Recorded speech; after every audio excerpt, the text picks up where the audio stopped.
The gilded halls of Kensington Palace, usually echoing with the carefully measured footsteps of royal protocol, have been buzzing with a tension not felt since the darkest days following the death of Diana, Princess of Wales. At the center of the storm is the future king, Prince William, who has reportedly made a decision so bold, so emotionally charged, that it threatens to fracture the carefully constructed peace of the modern monarchy. According to multiple palace insiders, speaking on condition of anonymity, the Prince of Wales has personally and unilaterally decided to exclude Queen Camilla from the upcoming 25th anniversary of the Diana Legacy Awards, while Buckingham Palace has offered its standard, no comment on private family matters. The silence is deafening, and the message is unmistakable. Some wounds, even those healed over by time, are about to be ripped wide open. To understand the magnitude of this moment, one must travel back to a rainy June evening in 2021. It was on that night that the BBC, a national institution, was forced to kneel before the altar of its own sins. The publication of the Dyson Report was not merely a media scandal, it was a royal cataclysm. The investigation confirmed what many had suspected for decades, that journalist Martin Bashir had used fraudulent bank statements and despicable deceit to secure the 1995 Panorama interview with Princess Diana. When Prince William stepped before the cameras, his face was a mask of controlled fury, but his eyes betrayed a profound, bottomless sadness. He did not rant. He did not rage. Instead, he delivered a eulogy for his mother's trust. He stated that the interview had fundamentally worsened his parents' relationship and contributed to the paranoia and isolation Diana felt. For William, this was not ancient history. It was a trauma relived in 4K resolution. That moment was the catalyst for everything that is happening now. For years, William played the role of the dutiful son, the steady heir, the bridge between his father's generation and his own. He stood beside Queen Camilla at state functions. He smiled through the photographs.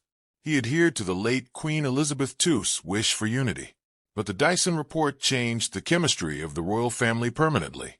It reminded William that the vulnerability his mother exhibited was exploited, and that the chaos surrounding her life, including the very public breakdown of her marriage to Charles, was not entirely organic. It was manufactured. From that day forward, sources say William became ferociously protective of Diana's narrative. He decided that if the media had twisted her story in life, he would ensure it was immutable in death. The Diana Legacy Award is the holiest of holies for William. Unlike the official royal charities, passed down through generations, this is hers. Established in 1999, just 2 years after her death, the award recognizes young humanitarians who strive to change the world, the very definition of Diana's legacy. For William, this ceremony is not a networking opportunity or a photo op. It is a pilgrimage. He spends weeks reading the dossiers of the winners. He writes personal notes to the teenagers building schools in Africa and the young activists fighting knife crime in London. This award is the purest distillation of the mother he lost, and he is damned if he will let anything, or anyone, taint that purity. The friction began during the planning stages for the December 2024 ceremony. Traditionally, the entire senior royal family is invited to such events to show a united front. King Charles, ever conscious of his legacy and the public's acceptance of Camilla, insisted that the Queen Consort, now Queen, play a visible role in the charity sector. However, as the guest list was circulated via email between Kensington Palace and Buckingham Palace, a quiet war broke out. William's private secretary reportedly relayed a firm, non-negotiable request. Camilla was not to attend. The reasoning was simple, albeit explosive. William feels that having the woman who was the third person in his parents' marriage present at an event celebrating his mother's kindness is an insult too far. It is not about punishing Camilla for the past, insiders say, but about protecting Diana's space in the present. The reference to the third person is critical. We must recall the seismic shock of 1994 and 1995. First, Charles admitted to his adultery with Camilla on television. Then, Diana dropped the atomic bomb of the Panorama interview, uttering the line that would define a decade. There were 3 of us in this marriage, so it was a bit crowded. For a young William, hearing his mother say that on national television was a humiliation and a heartbreak intertwined. He saw his mother's loneliness. He saw the press hounding her. And behind the curtain, pulling the strings of that tragedy, was the specter of Camilla Parker Bowles. While William has publicly accepted Camilla as his father's wife, the private reality is more complex. He respects her dedication to the crown, but he does not forget the tears of his childhood. This decision has created a cold war between the prince and his father, King Charles. Charles, who has devoted his life to making Camilla happy and respected, views the exclusion as a public snub. Sources suggest that the king argued that Camilla's attendance would show how far the family has come, a triumph of forgiveness over bitterness. But William's rebuttal was devastatingly simple. This isn't about the family, Papa. It's about Mummy. For William, the monarchy is an institution, but the Diana Legacy Award is a home. He refuses to let Camilla cross the threshold. This is not a political maneuver. It is an emotional veto. And as the heir to the throne, his power in this specific domain is absolute because the charity is legally controlled by his office.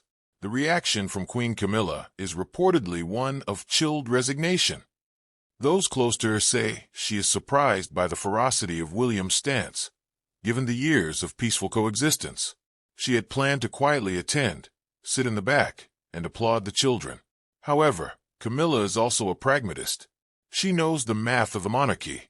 William is the future, and burning bridges with him is political suicide. She has advised Charles not to escalate the conflict into a constitutional crisis. Yet, the silence from Clarence House is telling. While they publicly support William's leadership of the event, there's a distinct lack of warmth in the corridors of St. James's. The frost between father and son is now visible to anyone paying attention. What makes William's stance so revolutionary is the break from Queen Elizabeth II's playbook. The late queen believed in never complain, never explain, and in sweeping grievances under the finest Persian rugs. She brought Camilla in from the cold, eventually endorsing her as queen consort. William is signaling a new era of emotional accountability. He is saying that duty does not require the erasure of history. He can serve his father as Prince of Wales, while still drawing a boundary around his mother's memory. This is a dangerous game. By excluding Camilla, he invites the tabloids to relitigate the War of the Waleses every single day leading up to the ceremony. He risks looking petty rather than protective. The public reaction is, predictably, a mirror of Britain's soul. The older generation, who remember the fairy tale, Wedding of 1981, are divided. Some see William as a loyal son finally avenging his mother's broken heart. Others see him as destabilizing the crown for the sake of a grudge. The younger generation, the very demographic the Diana Award serves, is overwhelmingly on William's side.